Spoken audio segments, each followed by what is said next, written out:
அத என்ன என்று தெரியல. அந்த பொண்டாட்டியே போட்டோ எடுத்து பேஸ்புக்ல போடுற கொஞ்சம் பேர் இருக்காங்க.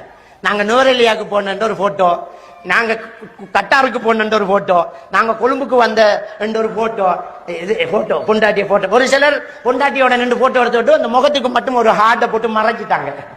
மற்றதெல்லாம் தெரியுது அதங்கம். அவங்களுக்கு தெரியாதாக்கும் ஒரு சொப்டையார் இருக்கு மறைச்சத்தை வெளிசாக்கி எடுக்கலாம். இது தேவை ஒண்ட பொண்டாட்டி நீ ரசிய நேரத்துக்கு ஊருக்கு காட்டுறேன்.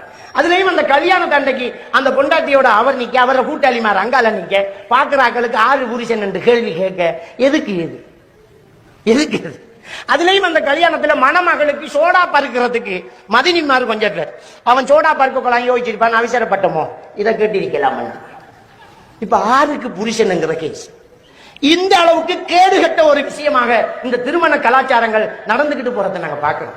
அன்புக்குரியவர்களே, இதெல்லாம் ஒரு அனாச்சாரமா தெரியலையா? இதுதான் இஸ்லாமிய கலாச்சாரமா? எவ்வளவு ஒரு கேடுகட்ட ஒரு கேவலமான ஒரு நிலை இல்ல. ஒரு முக்கியமான ஒரு விஷயம் என்ன தெரியுமா?